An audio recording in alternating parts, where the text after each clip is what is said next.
Why did Mishka Shubaly need to meet Greg Larkin? You're only going to get an introduction like this on Just Press Record. We get back into the New York City days, post 9/11, what music meant to them, first Transformative concert, what blew their mind, sobriety, corporate culture. Can you actually be a punk in a pinstripe? God, this conversation's so much fun. So good. Jack Forehand, roll some clips. I think that's why I've been a rock and roll addict, like first and foremost out of all the addictions that I've had. That's the one that's been the hardest to shake, is because I think that specifically live rock and roll offers us transformation over and over again. It was a very specific moment where Elvin Jones was in a drum solo, and I was really close to the stage, and I could just see just how transported he was. Like, we weren't there.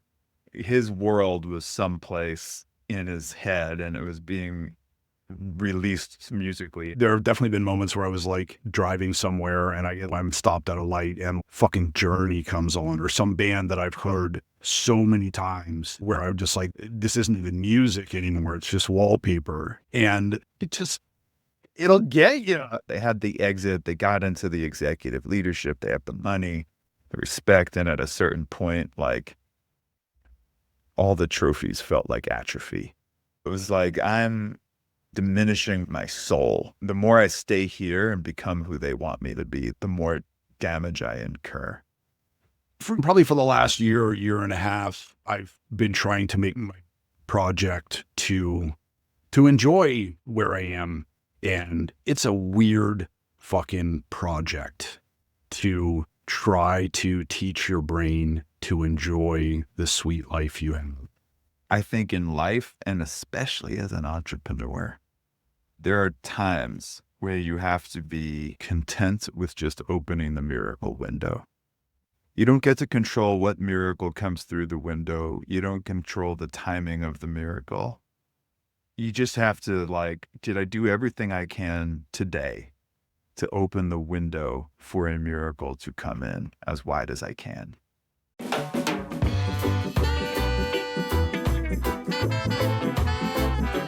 You're watching Just Press Record. This is the audio-visual version of Cultish Creative. It's right here on YouTube. I'm Matt Zeigler. This is the show where I invite two people who've never met before to prove to you, and a little bit to myself, that growing your network really is this easy. Subscribe, like, comment below, and follow along at cultishcreative.com. You can find all the ways to connect with these guests in the comments.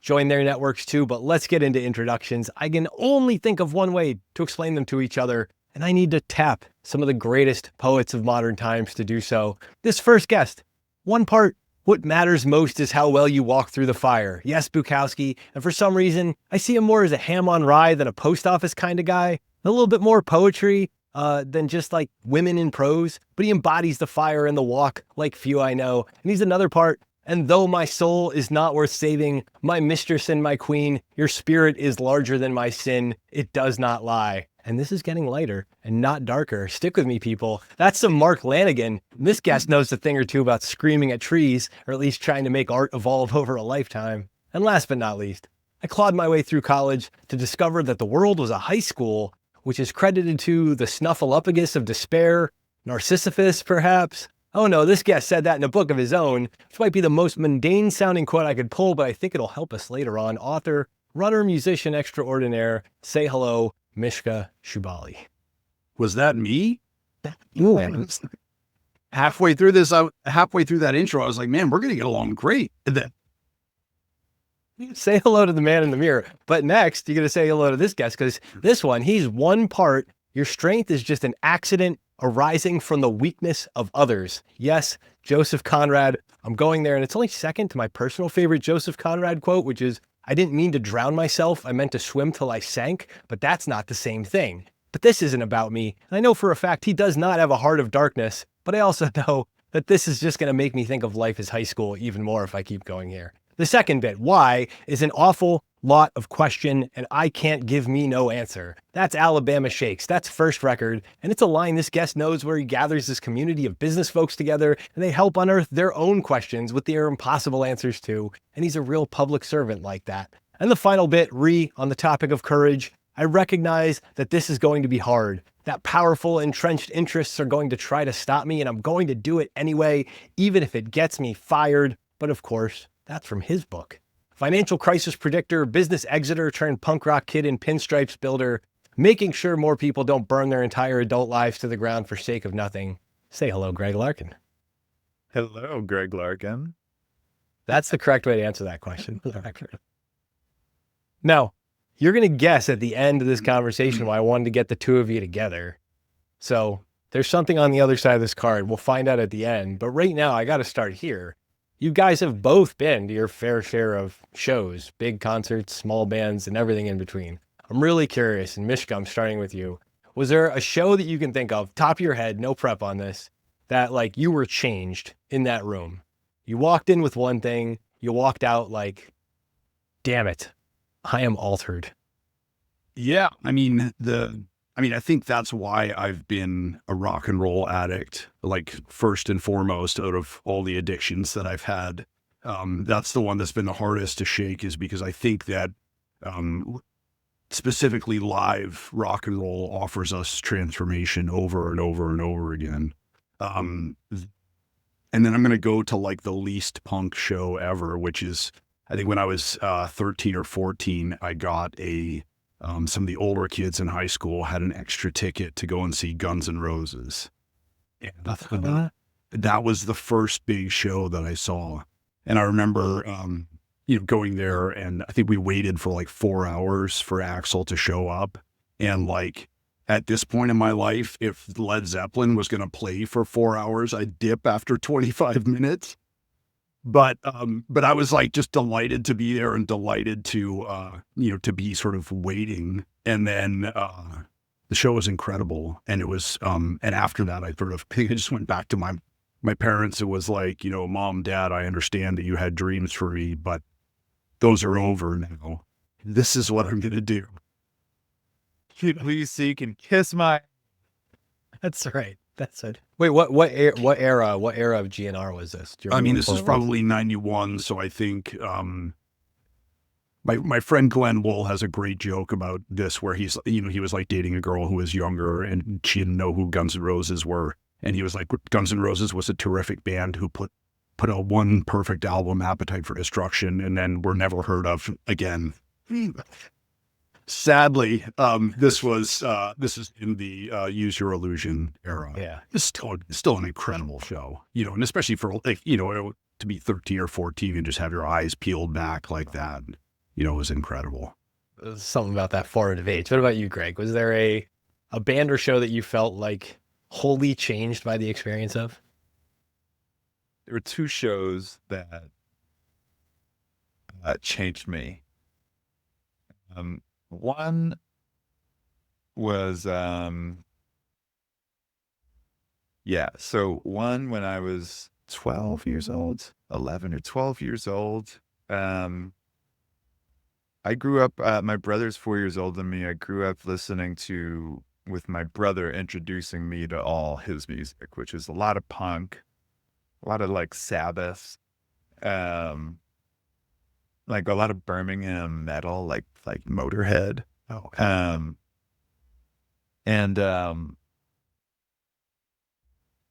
But he also, like, my dad had this stack of jazz records, and I had the only record player in the house in my room, and so anyway, the Elvin Jones, the drummer from Kind of Blue, and Ravi Coltrane were doing a show. And my brother and I went to go see the show, and he kind of dragged me along. I didn't really want to go. And that just, like, it was a very specific moment where Elvin Jones was in a drum solo, and I was really close to the stage, and I could just see just how transported he was. Like, we weren't there. His world was someplace in his head, and it was being released musically. And it was the first time I think I had seen someone with that level of just full musical like absorption. Do you know what I mean? So that I think was an incredible experience. Punk and jazz became the pillars of my youth after that, which is not a normal cocktail, but it worked for me. Second show was so September 11th happened on a Tuesday. At the time, I worked for the New York Red Cross, and I was like right up in the shit. It was my first job out of college. I was right up in there. And I had a few days off afterwards. And, well, let me rephrase that. I had a few days off when they realized there were no survivors from the towers. And they're like, look, it's kind of no work for you to do. Just go do what you got to do, take a break. And, I'm walking around like some zombie. And a friend of mine was like, hey, we have tickets to see the Black Crowes at the Beacon Theater tonight. I'm like, what? Who the fuck is going to go to see like that? Surely the show's been canceled. And it turned out it was not canceled. And I'm like, yeah, okay. I kind of have like heavy shit on my mind now. And that, it was such a weird thing. I get emotional thinking about it. I for like 5 days, I hadn't been able to really access my emotions, if that makes sense. The whole thing, especially because like I was a first responder, I just was like, all right, fuck it. Like we have to be on. And it wasn't until I was at the show that the weight of it just kicked in. Like, holy fuck, what did I just witness? You know what I mean? And I think that was one of the most profound cathartic experiences of what live music can do. It provides you access to collectively as well, to just a part of yourself that you might not be able to. You need to get there, but maybe music is the only path in. And that was, those are definitely my top two. I just turned in a book, 2 days ago. And I was working with a guy who was a trader for Cantor Fitzgerald, and he was over in London when 9/11 unfolded, and I was in New York when 9/11 happened, and so I had to sort of re-immerse myself in that time, writing about his experience and experiencing it again. I feel like the most traumatic thing for us wasn't the initial attack, watching the planes fly into the towers, watching the towers crumble. But then afterwards, we were all waiting for these stories of hope and inspiration of, this woman with 3 kids, she fought and made it out alive. And then that never happened. And that felt like the most cruel part of the whole ordeal. I have to ask you, were you a Black Crowes fan before you went to the show? Was it something that you were into, or was it just like, fuck it, I'll go to this random thing?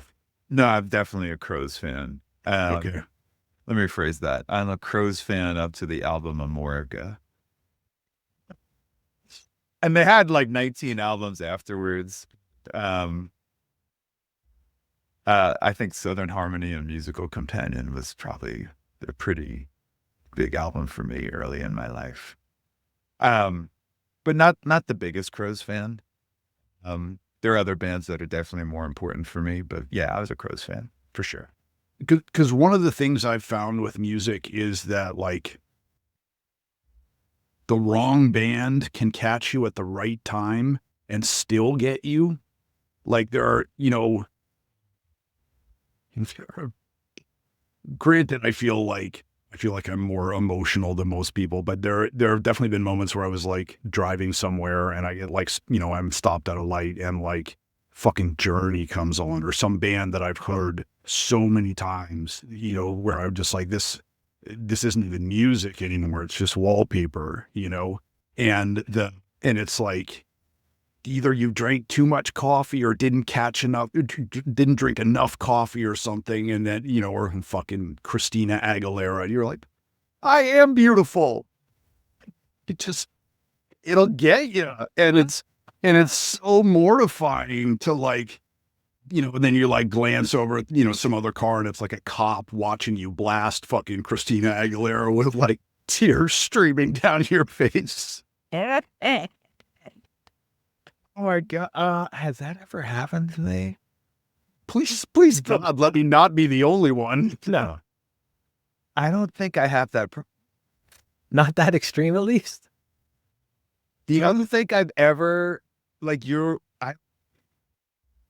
even in a moment where I'm like, I need a shot of like high octane emotional truth. If you put Don't Stop Believing on at that moment, it won't work. Like, I'm like, motherfucker, like, I need. Why is this ruining the moment? Right, Like, you'd be upset. Yeah. That's fair. That is an extreme example, to be fair. But I know the sentiment you're going for, Mishka. What about karaoke, Greg? Do you do karaoke? No, because I it's such a weird thing. I can only sing songs I don't really like. A lot of journey for Greg and karaoke is the takeaway. I don't dislike it, but it's a very specific genre. Like, I can really do like Waylon Jennings, Right. like, I can like do like outlaw country pretty well, but it's like, I like it, there's certain moments, I'm going to say, call it like once a quarter. I'll be like, God, I really need to throw on some like Waylon Jennings right now, and I can sing like old standards. Do you know what I mean? Like, who's that guy? Like, somewhere beyond the sea. Who was that dude? He also sang Mac the Knife. Well, which one? I mean, you got like anybody from Tony Bennett to Bobby Darin. Is Bobby one thing. Darin. There you go. Like Bobby Darin, Tony, like those. I can sing like lounge music. I don't really like it. I just can sing it pretty well. And and that's Bobby Darin doesn't kill at karaoke either. No. Michigan, wait, are you a karaoke guy? Are you a karaoke guy? Not really. I mean, I probably do karaoke like once a year. And my go-to is Kathmandu by Bob Seger. That's solid. That's a good karaoke song, I think. Because The room's gotta love that. because If you're gonna go Bob Seger karaoke, like Night Moves for sure. listen, I love Bob Seger, and there are a ton of songs that are better than Kathmandu. But if you're gonna get up there and make a jackass out of yourself at somebody's barbecue, then why not just go straight for the gold ring, which is, Kathmandu, which is like completely out of my vocal range, and I butcher it every time. But even singing that, I don't know if it's just the act of like singing, of like breathing deep and then, expelling air and trying to make music. There've been times where I'm singing that turkey and I get a little like charged up. I'm just like, You're doing like David Lee Roth Karate Kid. yeah. I mean, 'cause if that's the thing, is like if you're doing karaoke and trying to look cool, I feel like you're missing the point entirely. Like, no, you got to be Diamond Dave every time. yeah, Ever. it's an opportunity for you to be spiritually jumping on the trampoline, singing into the hairbrush, holding a tennis racket. Then you just got to go for it. Absolutely. And I actually think if you butcher the song, but you master the air guitar and you just fucking own it and be like, I know I'm hot. And you win karaoke. I would take a bad, enthusiastic, honest karaoke performance over something masterful every time. There's a thing that has happened to me probably it's happened to me enough times that now I don't even, it's like Linus and Lucy with the football, where I see it coming now, but I, I often play music on comedy shows because I say funny shit in between the songs. So I'll wind up on a bill where I'm the only musician and there's a bunch of comics. And then afterwards they're like, "Oh, you're a musician. Let's go sing karaoke." And that's the setup, because whatever comic is suggesting that is actually a musical theater nerd. And they're waiting for me to get up and like gargle my way through, like, how much is that doggy in the window? And then they're going to get up there and be like, "Your love is like a hurricane," and just destroy. And I'm like, fuck you. This was a setup. Wow, they're like pool sharks, those comics. Yeah. Yeah. All right, so what's the thing though? Because there's something about, and I am also not a karaoke person, and I can only handle karaoke. I need the room to be complete debauchery to entertain me, to just suffer through it. I need like the 60-year-olds making out on the table of Jello shots and chaos, which is the last time I let myself fall into one of those nights with my friends. What is it about, like, because karaoke, to your point, is you win karaoke when you basically abandon anything you would normally do on stage. Like it is its own unique format. Greg, do you feel like this is like, if you understand the rules of that performance, that's the only way to approach it? I don't know. I don't. The short answer is, because I don't drink or do drugs anymore, kind of avoid karaoke. That's a healthy decision on multiple levels. It's probably a wise choice. Yeah, so there's probably some Correlation, not causation. there's some karaoke like hierarchy of needs that I'm not locking into, and probably should. I'd be curious to hear what Mishka has to say. Yeah, what do you think? Because like there's a difference, you getting up on stage with a guitar doing your thing, and then the karaoke thing, and recognizing why those are two very different things. How do you separate those? Well, one of the things that I found as a writer is that to try to access an emotion directly, that our brains sort of shunt away from that. Like, it's like we can tell that we're being manipulated. If you're creating a scene, where the sun is setting and the fog is thick in the air and the light dapples through the branches of the trees, or at least I don't feel like, oh, this is a romantic moment. This is beautiful. I feel like I'm being set up, and then I sort of like close down. And so I found that, at least in my own writing, it's easier. Like, you have to reach the reader when it's unexpected, and get through their emotional firewall that way. And I expect nothing except, sort of a carnival of shame from karaoke. So I think that's one of the things that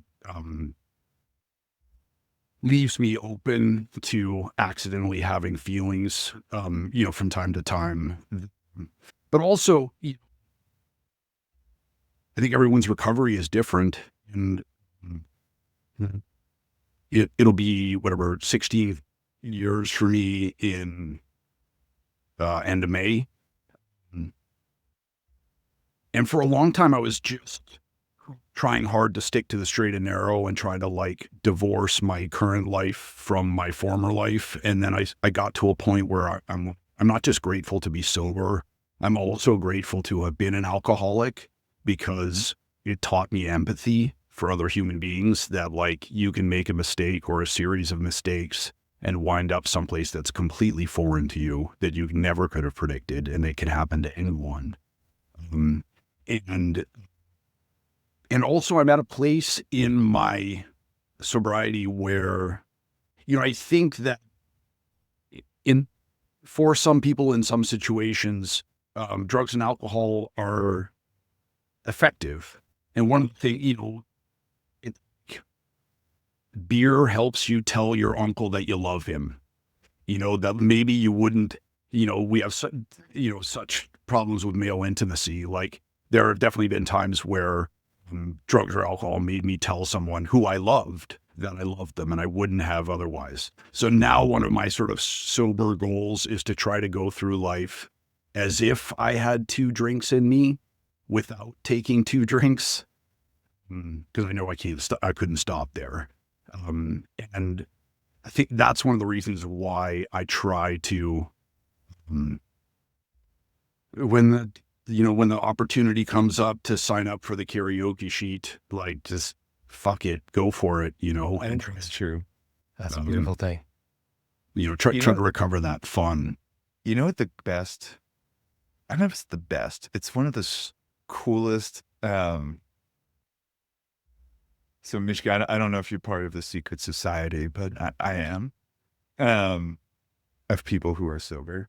Yeah. I'm not, but I support everybody in the secret society. It's one of my favorite hobbies now. Now that I'm not attracted to it. I'm not triggered. I don't have any desire to drink or get high. Most of the time. But there's this amazing thing that you can observe as a sober person in a very drunk room.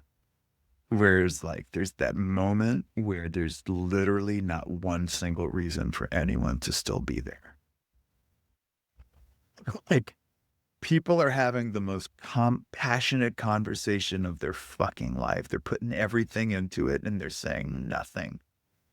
And when you're the only sober person who's just been nursing fucking seltzer and ginger ale the whole night, and you're we've just you can pin, it's a moment, it's a millisecond, we just crossed that divide, and that's the best because then you can just poke. I think one person who sees what's up, you could just you can just drop little nuggets and see what people do with them, and it's it's one of my favorite. I'm hosting a bunch of clients for dinner in my dining room behind me tonight for dinner. That's definitely going to happen at a certain point. I'm going to pull out a few bottles of brown liquor and just watch what's up. And it's the best. It is the best. For me, the high water mark or low water mark, whatever it is when my friends tell me that they love me twice. The first time, it's awesome. The second time, you're like, whoa, it's getting late. Time to go before things get sloppy. But I miss it, man. I do miss that feeling of being drunk and in a conversation with a stranger and caring so fucking much about it. And then the next morning you're like, oh my God, what were we talking about? But I don't care that much about anything anymore, but there have definitely been, times where I spent an hour in conversation with a stranger about nothing, both of us completely fired up. The only time I miss it is actually when I go to see a mediocre band. And I'm like, you know what? I could probably get into this if I had 3 or 4 beers and a joint. I'd probably be really happy right now. But right now I'm looking at everyone as grouping kind of shitty bands. Or maybe it's a good band that's having a shitty night.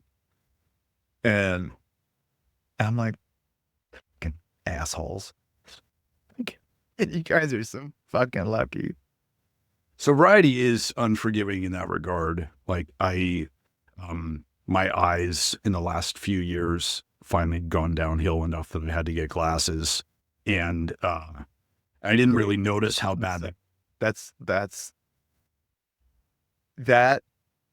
just, come on, man. You did great. I knew what you had a great fucking run of 2020. Come on. Greg, when did you get glasses? How old were you? I was probably second grade. So yeah, that's all right. Kick us both. We'll cite it. Sight privilege. Right. But I didn't realize how bad my eyes had gotten until I got glasses. And then now I'm like, holy shit, I can see everything. Oh yeah. And there are definitely times where I'm like, I just to take my glasses off here. Like, and Too much information. yeah, I don't need to see this much. I don't need to experience life in 4K. But, as a sober person, you're stuck with that, All right. So Mishka, who are you? And again, This is where this is going next. Override me, Greg. Find out who Mishka is for yourself, please. I've heard music. I've heard writing. I've heard drugs and alcohol. That's about it. If I were to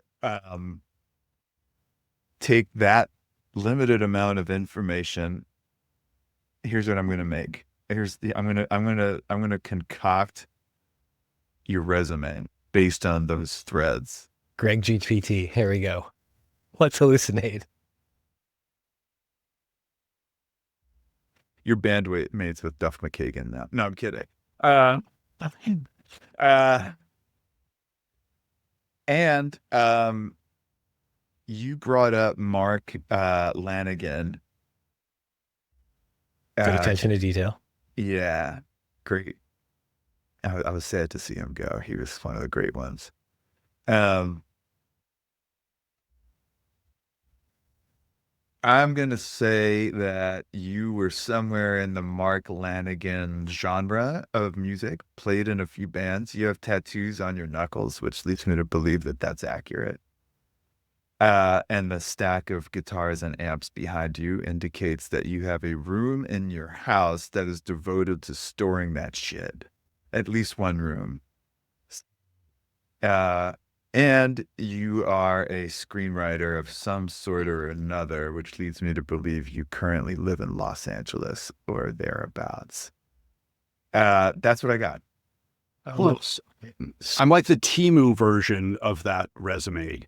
And you're scoring this back in the other direction in a minute. We got to play this game. Yeah. Give him some highlights. I wanted to be a musician since I was a little kid, and my mom was like, "You should be a writer. That's a much more reliable line of work." So I sort of set out down those twin paths, and then really followed music hard for a long time.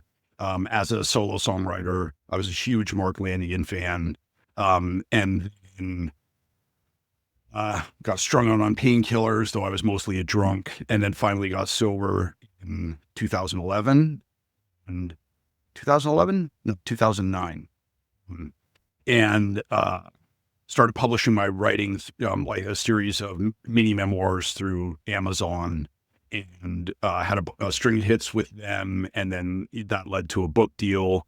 When I got the book deal, I reached out to Lanegan, and I was like, I thanked you in the book because your music was, so meaningful to me. And I'd written something about bubblegum, and I sent it to him, and then he like retweeted it and followed me back. And from that brief interaction, I managed to pry my way into his world and needled him to write his memoir, Sing Backwards and Weep. And then I did the whole book with him, working as his editor, and ended up, I got to be super close friends with, my last remaining living musical hero. And all I got was this lousy t-shirt. No, and the knuckle tattoos are actually, these are the knuckle tattoos that he had, and I got him to remember him, when he passed. But I have had a scare quotes career as a songwriter. I've had some success doing that, and then published my own memoir, and then now I work with other people to sort of help bring their books to life. I was working with the rapper Bobby Shmurda for a minute. That was wild. Yeah. And then the book that I just turned in was for Ken Rideout, the fastest marathoner over 50. And I live in Phoenix, which is absolutely the Dollar General version of LA. It was Dollar General of LA. You got to say this though, so Greg can hear it. Like the what was it? Kindle singles, I think, right? What were these? Tell them about that. Tell them you had a pretty nice forward to at least some of the selections of the signals from our buddy Jeff. Yeah, it's real weird. I'm not, a billionaire apologist, but it was sort of a different time. But so I published a string, 7 best-selling Kindle singles through Amazon, and I was going to put together a collection of all of those. And I was running with my editor at Amazon, and I said, "Oh, you should do it." And he was like, "You know who should do it? Jeff Bezos." And I was like, "How would I ever get in touch with him?" And he was like, "Bro, his email is jeff@amazon.com." And it's, this is probably 2014, 2015. So I was like, fuck it. I came in from a run. I emailed him. I was like, "Hey, long-time listener, first-time caller." And, basically thanked him for the program where I'd gotten my start. And the pay structure at that time was 70% to creators, which was wild. And that really changed my life, period, full stop. And so I sent that email and was like, "Oh, I'll never hear back," but I had to send that email. And I got a response within an hour. And he was like, "Hey, big fan. I'd love to write the foreword." So he wrote the foreword for my collection of shorts, and it's beautiful and eloquent and articulate. It was very touching, and I'm about to take it out because fuck that. There's limits, man. And I feel like his behavior in the last 18 months has crossed the line for me. So I don't know, Greg, you want to write a foreword for the collection? Find somebody to replace that. I'm less wealthy and famous. Yeah. Well, Mishka, take a stab. You want to guess anything about Greg so far and just who he is in the world? You want to hallucinate his CV? Well, so my first guess when I saw that he didn't have a stack of guitars behind him was that, oh, this guy's got to be a drummer. And then when you mentioned Elvin Bishop, I was like, oh yeah, he's got the only people who tune into what the drummer's doing are other drummers and psychopaths. But I don't think either one of those is actually correct. I'm going to guess he grew up in the DC area and I know you work in finance, but I feel like there's a Superman Clark Kent thing of like you have this alter ego that or balancing two selves. You have a foot in one world and a foot in the other, and that's my guess. Go ahead, Greg. Unpack some of that. I don't think you grew up in DC, did you? No, I grew up in Rockaway, Queens. I did not hear that at all. Yeah, that was hidden until now. So here we go. Yeah, I grew up in New York City. It depends how you count. Rockaway is like in the 80s. Rockaway, they used to call it the Irish Riviera. Now Patti Smith lives there, and it's different. Back then, it was half black and half Irish, and they hated each other. And I was Jewish. Everybody was like, I was the universally kickable ass. So grew up here. I'm in Brooklyn right now. This is where I live. And I have never drummed in my life, can't play an instrument, hugely influenced by music. Hugely influenced by music. But I think that's the best way to do it. If you're a music fan, you shouldn't play music because as soon as you start learning about music, it starts losing its magic. And that's why I never learned how to like read music or music theory or anything like that. I always wanted it to just blow my mind. My mind gets blown. It's also kind of cool because, if I can't keep time on a song if it's something other than 4/4, right? Like I'm like, wait, where's the one? Most drummers can't. See, he's already he's earned. He just earned. That's the test right there. You're the You know, I just know what I like, and like sometimes I'm like, all right, if I were to choose at the age of 47 to actually pick up an instrument, could I even like keep time? Can I tap my foot in the right spots? And like the beauty of it is just like I can just listen to the Bad Brains and be extremely happy. Yeah. It's so straightforward and uncomplicated, and it is exactly. You don't have to be from DC to know what it feels like to be banned in DC. And that is a God's honest truth right there. No, so I all right, my journey. Yeah. I started my career after the Red Cross. I got a degree in economics. Wound up working for a investment research startup called Innovest. I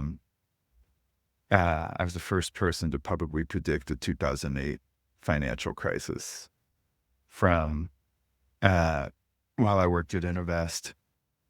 Innovest got acquired, and so I kind of made this. By the way, Innovest was completely punk rock.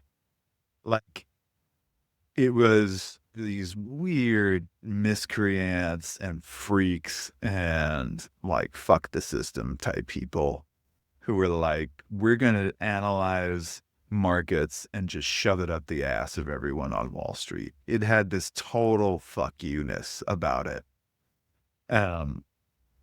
which suited my personality very well, for better or for worse. And then, of course, the thing that happens when your startup is good at what it does is that you get acquired by the people you hate. This division.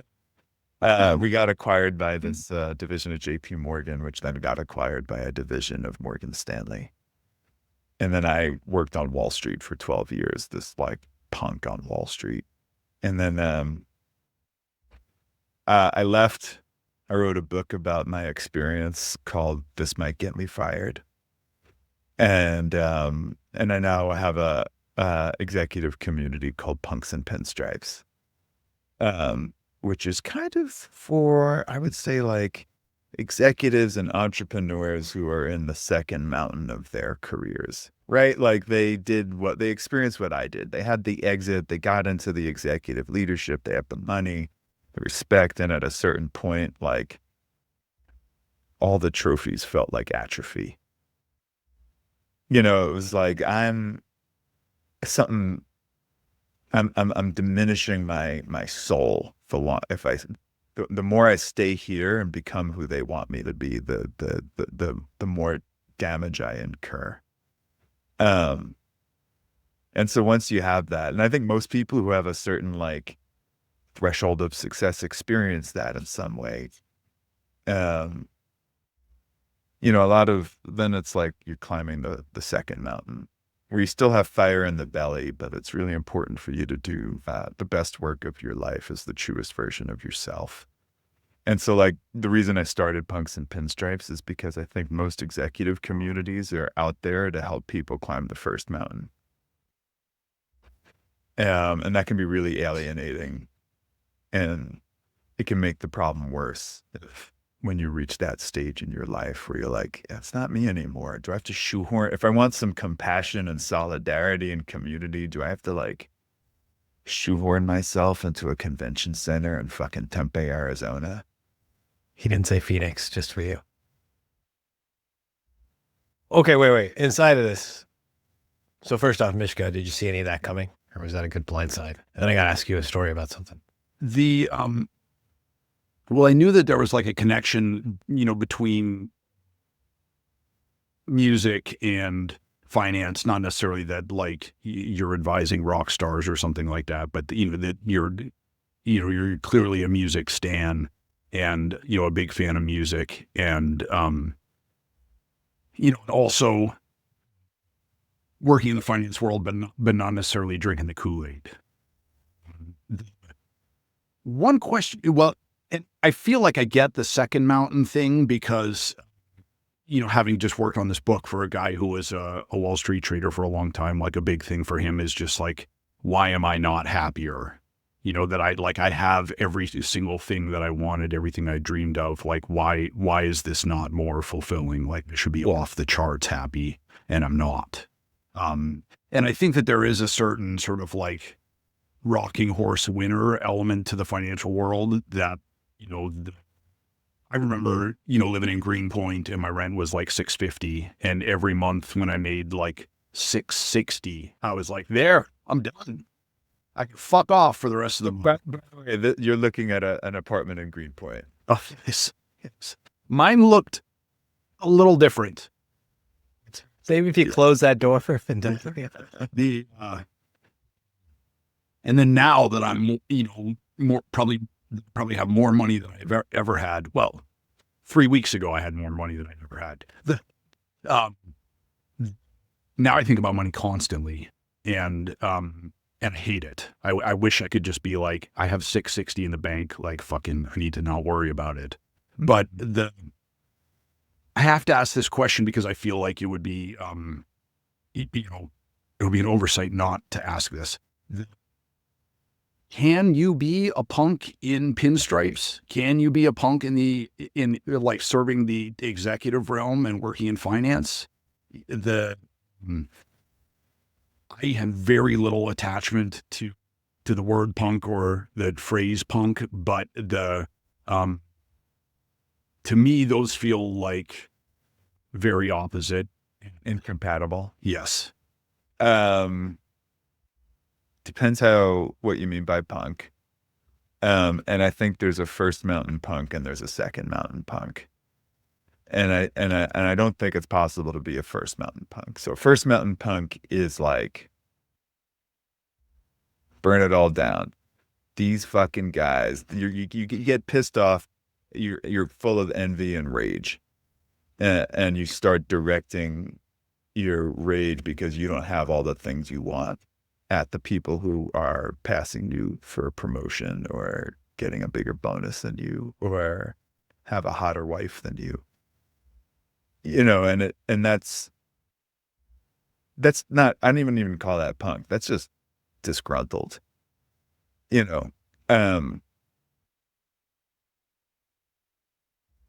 where it becomes really interesting. And I think the second mountain punk is, there's a thing that I would say, let me put it a different way. Every business will encounter certain moments where the status quo just stops working. These giant clusterfucks will emerge where like all the processes and the leadership and the rules and the dogma has created like a dumpster fire of unbelievably epic proportions. And everyone who got you there did exactly what they were told to do. And so the sort of the compliance and the fear and the hierarchy and the deference lands you in this place where everything is fucked, and that fuckedness can take many different contours. It might mean that there's like a hostile takeover. It might mean that just a new entrant emerges out of nowhere and steals all your customers. But like, it will happen at some point, and invariably in those moments, the only person inside of those institutions who can fix it is what I would say is a total business punk who is completely, does not keep score like everyone else. They are motivated because they're solving important problems. They keep a weird like sleeper cell of other like-minded misfits. They surround themselves. They're culturally like transgendered, if that makes sense. And they're uniquely good at unfucking these dumpster fires. And they're also uniquely good at launching new businesses and like navigating through the bullshit and the politics and the obstructionism. So is that like, I think if you define punk as understanding the way the game is played, but opting for your own set of rules, I think there's there's a not insignificant minority of executives in leadership that have that are that. they don't advertise it with like, you know, Doc Martens and a green mohawk. You need, there's like a weird sonar signal that they transmit, and if you're one of them, you pick up on it.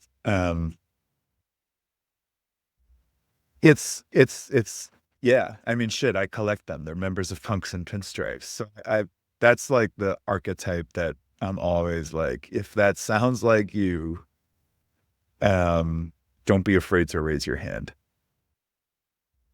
This feels like an uncharitable question, but I feel like I got to ask it, which is then where does Musk fall on the spectrum of corporate punk? Malignant narcissist now. Yeah. I think it depends who you're talking about. You know, I think there are many different iterations of Elon Musk. I think the one we're experiencing right now is too much and never enough. You know, I think that's someone who has a deep fucking hole in their soul, and needs to feed it with omnipotence and control and the feeling of power.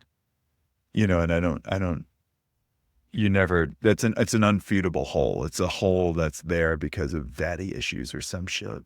You know, but you try to feed that with, in fact, it's the same fucking hole that you feed with drugs and alcohol. Yeah. There was one 14-year-old in a basement who was like heckling him when he was on the live stream. And the kid was like, you know, you're insecure and you'll feel like this for the rest of your life. And I was like, fucking nailed it. Oh, wow.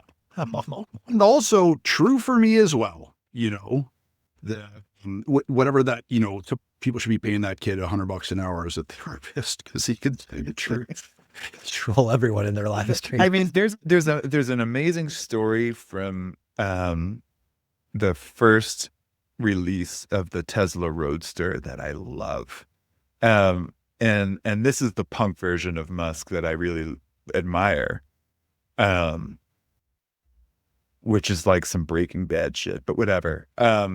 When they first were rolling out the prototype of the Tesla Roadster, Daimler was doing a tour of all the different electric car startups in Silicon Valley in the United States to see if there was any prototype that they would want to partner with. And they pulled up to the Tesla factory, and they were in the foulest, shittiest mood, because every time they went to some of these startups that was apparently doing it already, they would be like, it would be a PowerPoint deck with models, and no one had actually built anything.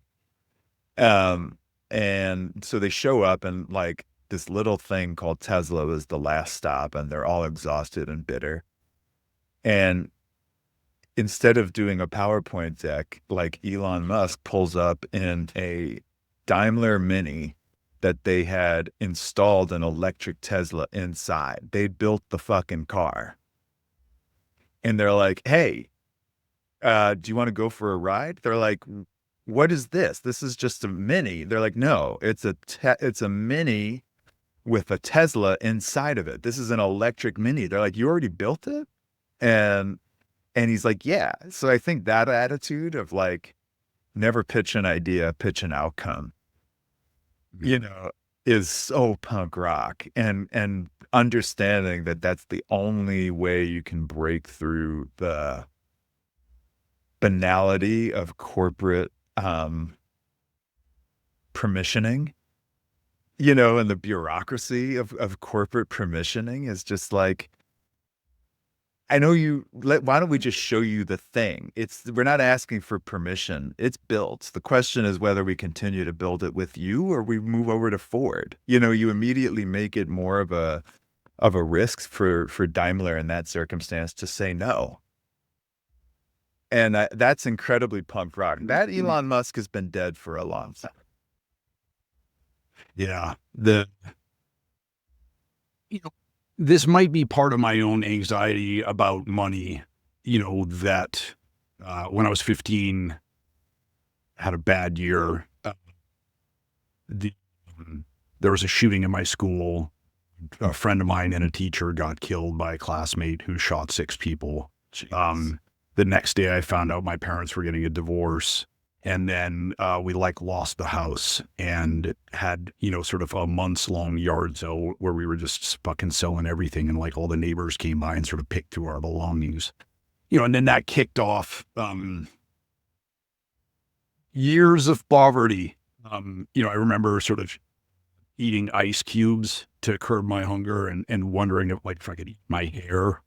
And really just, I had a job where we cleaned out people's apartments after they died, and we would take the food and take the liquor and stuff like that. When you're drinking a dead man's orange juice, feels weird. And, I think one of the outcomes of that experience is just anything about money, gives me fucking hives. And I know that part of it is my own hang up, but I also believe that punk is anti-capitalist, or at the very least, it's a capitalist. I don't make all my money from writing and playing music. If I did, I would have, far fewer guitars. One of the things that I fell into, which people find repugnant, I'm a landlord. And how that manifests is I bought, a bunch of small fixer-upper properties and turned them into low-income housing. And then we rent them to women from abusive relationships, trans folks, comedians, other sort of neglected communities who are good folks and who can pay the rent, but also are sort of underserved right now. And, that for me is my balance between sort of making sure that my mom, my wife, and I can eat, but also doing the least amount of harm that I can to to get by. Also, I don't work a whole shitload. I could be working harder, but I don't know, maybe that's my own hang up. Maybe if I wasn't so scared of money and big business, that I could scale things up and be more successful, not be sort of neurotic about the bills from month to month, and possibly do more in the world. But Isn't this a weird variation of his second mountain? Isn't that part of what's going on here, Greg? yeah, that absolutely rung true for me because Yeah. I got to write my book and sort of make amends with the people I needed to make amends to and get revenge on the people I didn't. I was able to string together a career as a songwriter and toured around Europe, and then now what? I'm far from dead, unfortunately. And maybe I have another 35 or 40 years left, and You don't just want to be a landlord. You don't Yeah, and just want to be. I've completed my psychic job list. I got to work with one of my greatest heroes. Our last communication before he died was about the size of his dick. I really I've led a charmed life and been able to sort of check virtually every box I wanted to. And what the fuck do I do now? Do you have a hard time being still and being present and not having a goal? Absolutely. I've said, in sobriety, my new addiction is the job list, and there's no higher high than crossing something off the job list. I mean, it's a thing we talk about in Punks and Pinstripes, but give yourself, you have to wander. And you people who jump from mountain 1 to mountain 2 will fall hard. And I think there's this thing where you have to give yourself the space to just wander. And if you don't carve that space out, you make decisions about what you're moving away from rather than what you're moving toward. And that place of fear can set you back. You're acting out of desperation rather than progress. That's very insightful. I do feel like I have no desire to ever write another book. Ironically, as a writer, I can't think of anything less pleasant than sitting down and staring at a fucking open document on my screen and just like looking out the window and watching the world go by. But kind of like the drumming test before, if you can't keep time, if you didn't like him, I mean, it's kind of the same. The and for probably for the last year and a half, I've been trying to make my project to enjoy where I am. I got married almost a year ago. My wife rules. I got into hunting a couple years ago. I shot an elk for the first time last fall, sort of completely self-taught. I didn't go out with a guide or anything. I went out with a buddy. And I have a dog who I adore. I run with her almost every day, try and spend as much time as I can, outside. And it's a weird fucking project to try to teach your brain to enjoy the sweet life you have. I've tried to, I had it on my job list of be happier, and that's so self-defeating. And so what I did instead was my job list became make a list of the things that make you happy and then just do those things. And I've had better success with that. But also, a sense of guilt. I have a pervasive sense of guilt through everything I do that, a lot of my friends my age are still making sandwiches, and they're playing in better bands than I've ever been in and still trying to get $40, for a Thursday night gig.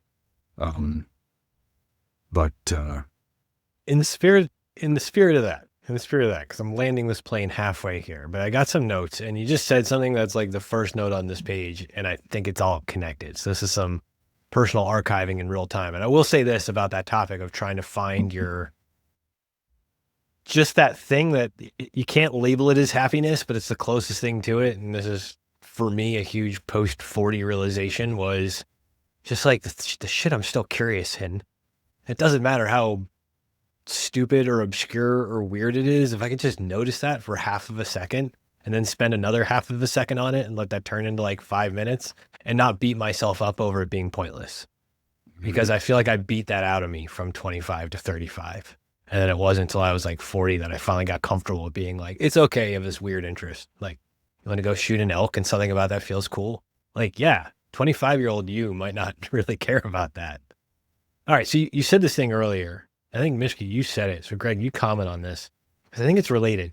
The trauma, we're talking about 9/11. The trauma wasn't in the attack. It was in waiting for the hope after the event itself. I feel like there's something about that second mountain of waiting for the hope to show up. It doesn't feel like you're climbing if you're waiting for the hope to show up. You got to invent it. What is it? What's going on there? I have a totally different take on that. Please. I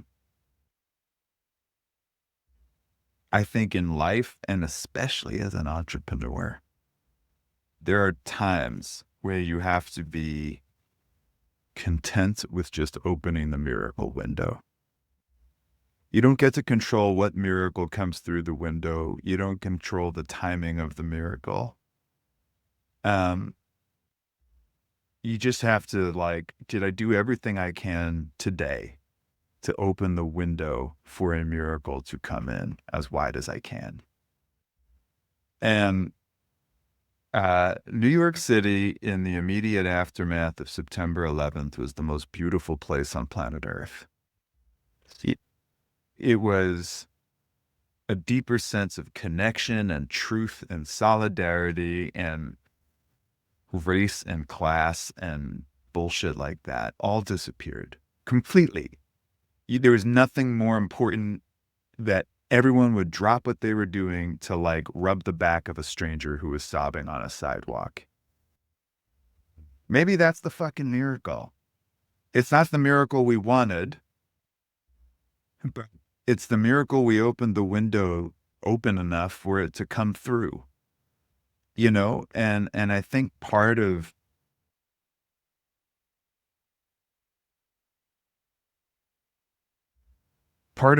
letting go of expectations or the specificity of expectations is part of living a full life. You don't, you know, being content with like purposeless excellence. It's pretty hard. It's a really fucking hard thing to do. Do it anyway. What do you think about that, Mishka? Especially the what did you call it? The window, the miracle window. What was the word, Greg? The miracle window. I love that term. I definitely feel you about post 9/11 New York. I just remember a million instances of people holding doors for each other, and small things and massive things that we all did for each other in the immediate aftermath of the attacks. And I remember joking to a friend, 18 months later, where I was like, I feel like we're allowed to hate cops again. Like, have we healed enough as a city that we can start shitting on the cops again? And he was, yeah, absolutely. Yeah, we're back, baby. Yeah, you're back. Opening the window for the miracle, that it's a foreign concept to me. It's taken me a minute to wrap my brain around it, but I think I get it a little bit. I was definitely like down the well when I started hunting, and couldn't get better. And I tried everything that I could to move on, to heal, to get better, to sort of like begin living again. And a friend of mine in Ohio was like, you need to shoot a deer. And I was like, well, I've been a vegetarian for 6 years. I love animals. I hate guns. This is the fucking worst idea I've ever heard of. You know why? It's an Ohio kid idea. That's why. We all know. But at that point, it wasn't coming from a place of hope. It was coming from a place of desperation. I tried hunting in the same way that I tried crack cocaine, where I was like, I've tried everything else. Maybe this will work. And it feels really weird. I'm not like a hunting apologist. I don't really like other hunters, but in that moment, Greg, you talked about being present. When you're sitting out there in the woods for 4 hours in the freezing cold, not looking at your phone, not listening to music, not reading a book, waiting for an animal to walk in that may or may not walk in, you have no choice but to be present.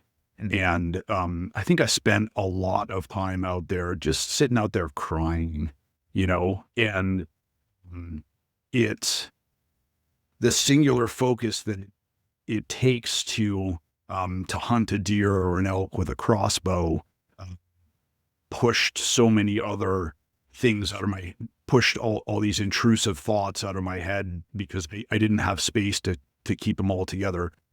I learned how to use my brain again. I learned how to control my mind again. And that wasn't the miracle that I was looking for. But in that instance, I think I opened the window and the miracle came through. And I'm certainly mentally healthier now for that experience and for what I learned. So maybe that speaks to it a little bit. Have you written anything about the second mountain? Everything if you go to my LinkedIn profile, it's kind of all I talk about. Because as a writer, hearing that, I was like, sell a proposal on this tomorrow. That's a great, really resonant concept, but that. David Brooks' book called The Second Mountain Okay. Different than, and I didn't know that until I used the term, and someone was like, there's a book called The Second Mountain. Mhm. We'll see what comes from the email introduction I make when we get off this. But in a second here, Mishka, I need you guess first. Like, why do you think I really thought this was a good idea to get you two guys together? What do you think I wrote down on the back of my card here? Well, Besides book proposals. But there's a great Venn diagram of the correct ratio of similarities and differences. Enough similarities, that we still, to a certain extent, living and dying for music every day. It's what gets me up and what puts me to bed at night. Enough similarities there, and also I feel like we've carved wildly different paths. So there's enough difference there that we have something to talk about. I don't know, does that make sense? Totally. But Greg, what do you think? What do you think I wanted to make this introduction for? I think everything Mishka just is right. Do we actually know each other from a past life that you know about that we don't know about? I was kind of shocked because I was like, surely between the New York City stuff and everything else, there's no way, even in a drunken rage or something, Mishka didn't like punch this guy. Like, we're going to get on. And Greg's going to be like, not this guy. For some weird thing was going to happen. But I was like, I can't believe they were this close. And also almost the same age, I think, too, right? I used to work at Knitting Factory, at Pianos, at Lux, Pete's Candy Store for a brief moment before I got fired. I'm sure that we've been at the same show together, or something like that. Not possible for that not to have happened. And when you say Knitting Factory, you mean when it was still in Tribeca? Yeah. So we've probably been in the same room together, if nothing else. Were you at Knitting Factory when Mike Doty was the door guy there? I went to the same school that Doty went to, and I actually quoted him in my memoir. And he's super nice guy. When I was in Memphis, he came to the show and hung out. Oh, that's great. Yeah. But he wasn't working there when I was there. I think I was before my time. So what do you got, Matt? It's a small world after all. So, and I'm kind of pissed we didn't even get to this because this is the problem, me writing these down in advance. I wrote down that basically old punks don't run away. And I put old in parentheses on purpose. I say they run with their people. And it's something that reading Mishka, reading your books over the years, following your music and that stuff, and through some mutual friends, and Greg, the stuff that you share on LinkedIn and other places, just helping people go like, it's just stop running away, figure out what to run for yourself. You're both runners. We didn't even tap that. I was to get into that whole metaphor too. I sprained the fuck out of my ankle running yesterday. I had a giant balloon ankle, and it sucks. That's the worst. Fucking red-eye flight tomorrow. Well, we didn't even tap the running thing. I don't know if that makes a round two worth it or what, but we'll have that offline maybe. But yeah, you guys both figured out a way to keep reuniting with the people around you and keeping the stuff that matters. And I just respect the hell out of that. So I'm really glad we got to do this together, guys. Thanks. Yeah. Well, Mishka, it was awesome to meet you. Matt, thank you for co-conspiring and coordinating. Fantastic. Great to meet you, Greg. Great to meet you both. All right, guys, like, subscribe, all the things below, and we are out. Take care. Thanks for joining us. Like, comment, and hey, subscribe below. The Cultish Creative on YouTube if you haven't already. As the good compliance people want me to remind you, Matt Zeigler, that's me, is a managing director at Sunpoint Investments. The opinions expressed in this podcast do not necessarily reflect the opinions of Sunpoint Investments. No information on this podcast should be construed as investment advice. Securities discussed in the podcast may be holdings of clients of Sunpoint Investments. I hope you've been entertained. I hope you found this useful. I hope you talk to a professional before you try any of this stuff at home. And most of all, I hope you've subscribed. Be nice to each other out there. And don't forget, head over to cultishcreative.com and let's make curiosity a habit together. And I'm out.